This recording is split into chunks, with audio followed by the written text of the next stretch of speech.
ગામની એક સુંદર મજાની છોકરી મારી પાસે સાયકલ શીખવા માટે આવતી હતી.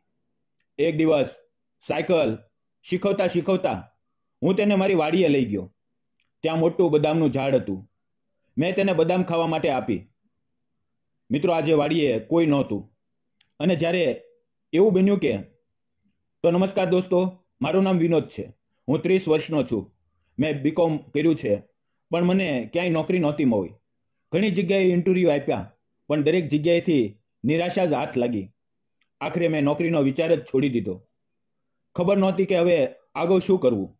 મારા પિતાજી સાયકલ રિપેરની દુકાન ચલાવતા હતા. એક દિવસ તેણે કહ્યું, બેટા બેટા હવે મારાથી આ કામ નથી થતું, તું આ દુકાન સંભાળ. બસ તે દિવસથી મેં પિતાજીની સાયકલની દુકાન ચલાવવાનું શરૂ કર્યું. હવે દિવસભર દુકાન પર બેસીને પંચર બનાવવું, નવા ટાયર લગાવવા, બ્રેક સેટ કરવી, બધું જ હું પોતે કરતો. અમારા ગામમાં મોટા ભાગના લોકો પાસે સાયકલ જ હતી, એટલે કામ ઘણું આવતું અને આવક પણ ઠીક ઠીક થઈ જતી. ધીમે ધીમે ઘરની આખી જવાબદારી મારા ખંભે આવી ગઈ. મારા મા બાપે મારા માટે છોકરી શોધવાનું શરૂ કર્યું. પણ જ્યારે કોઈ સંબંધ જોવા આવે અને સાંભળે કે હું સાયકલની દુકાન ચલાવું છું, તો સીધું ના પાડી દે. આ બધું સાંભળીને દિલ તૂટી જતું. લાગતું કે મારી મહેનતનું કોઈ મૂલ્ય જ નથી. જીવન આમ જ ચાલતું હતું. ત્યારે એક દિવસ એવું બન્યું કે જેણે મારું આખું જીવન બદલી નાખ્યું. એક બપોરે હું દુકાન પર સાયકલ રિપેર કરતો હતો. ત્યારે લગભગ 25-26 વર્ષની એક છોકરી આવી. હું કામમાં વ્યસ્ત હતો એટલે ધ્યાન ન આપ્યું. તેણે ધીમેથી અવાજ કરીને કહ્યું, સાંભળો. મેં ઉપર જોયું તો મારી નજર અટકી ગઈ. તે ખૂબ જ સુંદર હતી, જાણે કોઈ પરી સામે ઊભી હોય. તેણે મીઠા અવાજે કહ્યું, મારે સાયકલ ચલાવતા શીખવું છે. શું તમે મને શીખવશો? હું થોડી વાર તેનો ચહેરો જોતો રહ્યો. હું પણ જવાન હતો, દેખાવમાં ઠીક ઠીક હતો, પણ હાલતે મને નાનો બનાવી રાખ્યો હતો. હું તેની વાત સાંભળીને બોલ્યો, શું કહ્યું? તેણે હસીને ફરી કહ્યું, મારે સાયકલ શીખવી છે. મારું કોલેજ ઘણે દૂર છે અને ત્યાં બસ નથી જતી. પપ્પા મને સાયકલ લઈ આપવાના છે, એટલે પહેલાં હું સાયકલ શીખવા માંગુ છું. મેં કહ્યું, ઠીક છે. નજીકમાં એક સ્કૂલનું મેદાન છે. દિવસભર દુકાન પર કામ હોય છે, પણ જો તું સવારે કે સાંજે આવે તો હું શીખવી શકું. તે બોલી, મારું કોલેજ સવારે હોય છે, તમે સાંજે શીખવશો?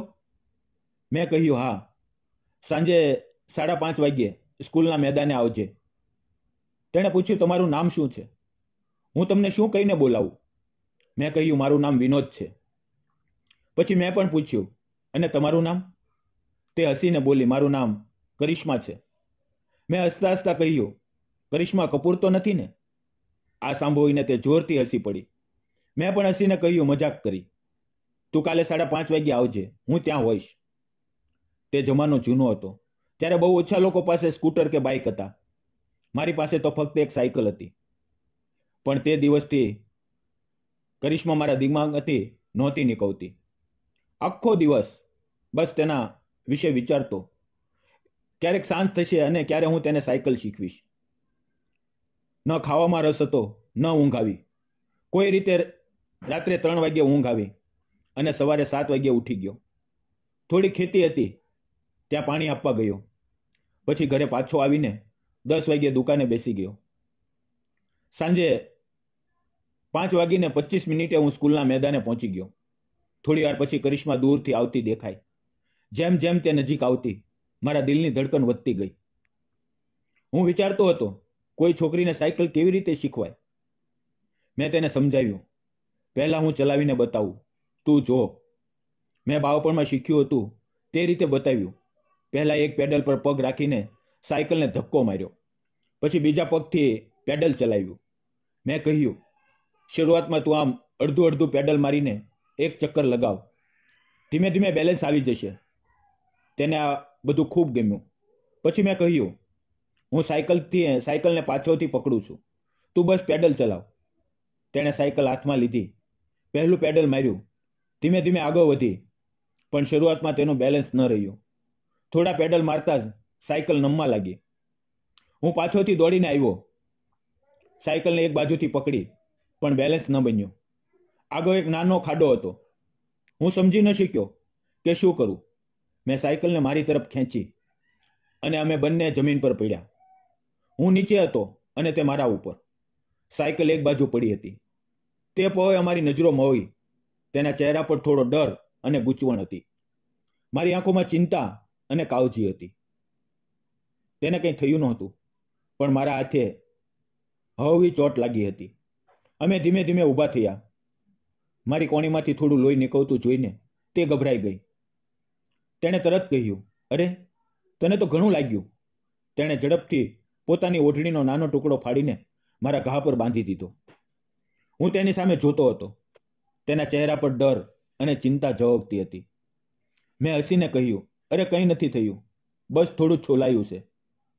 તે મારી આંખોમાં જોતી રહી. થોડી પળ અમે એકબીજાને ચૂપચાપ જોતા રહ્યા, જાણે એ શાંતિમાં કોઈ અનકહી લાગણી જન્મી રહી હોય. પછી તેણે નજર નીચે કરી. મેં સાયકલ ઉપાડીને કહ્યું, શરૂઆતમાં બધા પડે છે, ડરવાનું નહીં. 2-3 દિવસમાં તું સાયકલ શીખી જઈશ. તે થોડી ડરેલી હતી. મેં કહ્યું, જો મારા પર ભરોસો હોય તો જ સાયકલ પર બેસ, નહીં તો તું પાછી જઈ શકા છો. તેણે આંખો બંધ કરી, ઊંડો શ્વાસ લીધો અને મનમાં કંઈક નક્કી કરીને સાયકલ પર બેસી ગઈ. શરૂઆતમાં તે અડધું અડધું પેડલ મારતી હતી, પણ ધીમે ધીમે તેનું બેલેન્સ બનવા લાગ્યું.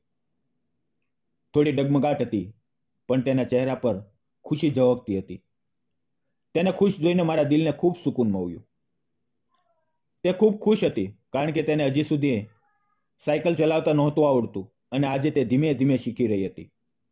તેણે હસીને કહ્યું, તારા લીધે મને થોડું થોડું સાયકલ ચલાવતા આવડવા લાગ્યું. Thank you. પછી બોલી, આજે બસ આટલું, કાલે ફરી મળીએ.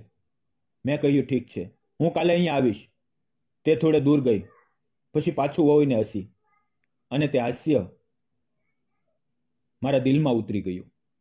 હવે તો તે મને ખૂબ ગમવા લાગી. તેનું હસવું, હવામાં ઉડતા વાવ, તેની સંચળ આંખો, ગોરો ચહેરો, બધું જ મને તેની તરફ ખેંચતું હતું. મારું મન હવે કોઈ કામમાં નહોતું લાગતું. બસ એનો જ ઇંતજાર રહેતો કે ક્યારે સાંજ થાય અને ક્યારે હું તેને ફરી જોઉં. બીજે દિવસે ખબર ન પડી કે ક્યારે સાંજ થઈ ગઈ. જ્યારે હોશ આવ્યો તો 5:45 થઈ ગઈ હતી. મને યાદ આવ્યું કે તે મેદાનમાં મારી રાહ જોતી હશે. હું તરત સાયકલ લઈને ઝડપથી કોલેજ પાસે પહોંચ્યો. તે ત્યાં ઘણી વારથી મારી રાહ જોતી હતી. હું પહોંચતા જ બોલ્યો, સોરી. તે બોલી, કેટલી વાર લગાડી, ક્યારની ઊભી છું. મેં ફરી માફી માંગી તો તે હસી પડી અને બોલી, હવે તું સાયકલને હાથ નહીં લગાવતો, હું જાતે ચલાવી બતાવું છું. તેણે મારા હાથમાંથી સાયકલ લીધી અને ચલાવવા લાગી. થોડી જ વારમાં તે ઘણે દૂર નીકળી ગઈ. તેને ખબર ન રહી કે તે કેટલી આગળ ગઈ. હું દોડીને તેની પાછળ ગયો. તેને બ્રેક મારવાનું યાદ ન રહ્યું અને તે ગભરાઈ ગઈ, પણ કોઈ રીતે મેં સાયકલ રોકી લીધી. થોડી વાર અમે એક ખૂણામાં બેસી ગયા. તે હજી થોડી કાપતી હતી. મેં હસીને કહ્યું, હવે તું સાયકલ ચલાવ, હું પાછળ બેસું. તે હસી અને બોલી, ઠીક છે. તે આગળ બેઠી, હું પાછળ. મેં હેન્ડલ પકડ્યું. મારો હાથ તેના હાથ પર હતો. અમે મેદાનના 2-3 ચક્કર લગાવ્યા. તેનો આત્મવિશ્વાસ વધતો ગયો. જ્યારે તેનું બેલેન્સ બગડતું, હું તરત પગ જમીન ઉપર મૂકી દેતો, જેથી તે ન પડે. આમ 2-3 દિવસ વીત્યા અને હવે તે સાયકલ ચલાવતા શીખી ગઈ હતી. તેણે ખુશ થઈને કહ્યું, હવે હું પપ્પાને કહીશ કે મને નવી સાયકલ લઈ આપે. તે પછી પણ તેણે 5-6 દિવસ પ્રેક્ટિસ કરી. દરરોજ મળવું એ અમારી ટેવ બની ગઈ હતી. આ સાદી સાયકલના બહાને અમારા દિલ એકબીજા તરફ ખેંચાતા હતા. તેણે પોતાના મોટા ભાઈને કહ્યું હતું કે તેને સાયકલ જોઈએ છે, એટલે તેના માતા પિતાએ કોઈ રીતે પૈસા ભેગા કરીને તેને નવી સાયકલ ખરીદી આપી. તેના ઘરની હાલત પણ બહુ સારી નહોતી, પણ તે ભણવામાં હોશિયાર હતી અને તેના નાના નાના કામ પૂરા કરવા પ્રયત્ન કરતા. હવે અમે બંને દરરોજ મેદાનમાં મળવા લાગ્યા.